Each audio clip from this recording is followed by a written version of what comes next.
Hello Cloud Imperium Games. My name is Ruben Perry. I'm 31 years old. I live in West Jordan, Utah, USA. My role in the team WORPD Crucible is concept artist and design. This competition is extremely exciting to me because I've always loved drawing and designing aircraft and spacecraft since I was a little kid.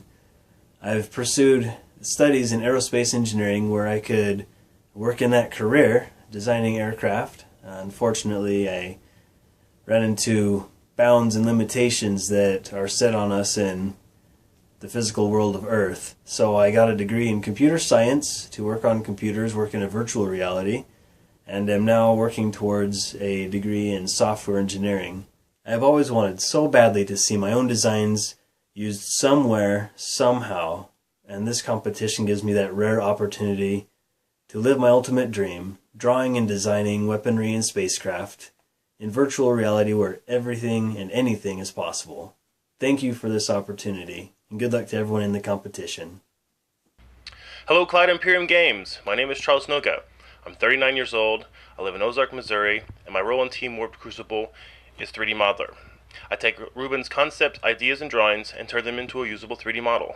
The first thing he did was take a high polygon model to fine-tune the design, and then from there we built a low polygon model on top of it, created the UV maps. After we did the UV maps, we transferred the detail from the high polygon model to the low polygon model, and then we created the various bump maps, reflection maps, specular maps, that kind of thing. I'm so excited to be part of Star Citizen. It's really going to be great. I can't wait for it to be out. One day, while waiting for the game to be released, I was cruising the forums and I saw Ruben's thread. Wow, I really like his ship designs. I asked him if I could model his ships, and he said yes, and then one thing led to another, and here we are. I love working with him and Daniel. We've had a great time, and thank you for letting us participate in the next Great Starship contest. Hello CIG, my name is Daniel Langstaff. I'm 28 years old, I live in Columbus, Ohio, and my role in Team WORPD Crucible is that of physicist, rigger, and CryEngine implementer. I helped Ruben flush out the physics and general mechanics. I then take the model that Charles gives me and I rig it with bones and helpers to animate the model and make it usable in-game. I then export it to the CryEngine where I implement it into the final level geometry.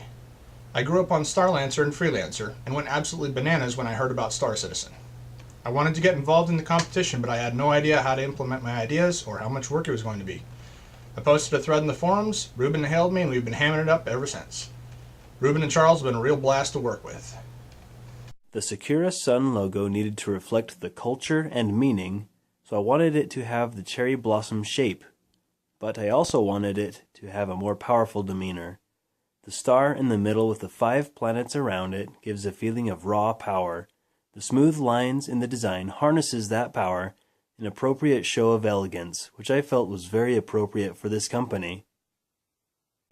Our weapon revolves around the concept that empty space isn't empty. Energy fluctuations, due to the energy uncertainty principle, often spontaneously give rise to pairs of particles and antiparticles. This is referred to as vacuum polarization. In our weapon, we use high-energy plasma from the reactor to destabilize a region of space and pump it to a very excited state. We then use shells of isotopically pure gas to generate the antimatter seed particles. This encourages formation of heavy ion pairs, known as muons. These muons are then trapped in separate plasma traps and accelerated to 60% of the speed of light. The Xeon referred to these traps as itao, or nests. Once the traps are full, the trap is pulse, which injects the particles into the spikes, or AUC. The spikes increase the angular momentum of the particles, then trap the pair in a mutually semi-stable orbit. The pair stays bound by exchanging virtual bosons until it collides with the target. Upon collision, the particles annihilate each other, and the resulting pure energy manifests itself as an intense boson shower that is extremely disruptive to shield technology. Please note that this weapon should not be fired in an atmosphere since the warhead destabilizes immediately. The particle warhead, upon destruction, releases the energy equivalent of a 1/6 metric ton of TNT, and can be extremely deadly at close range in capable hands.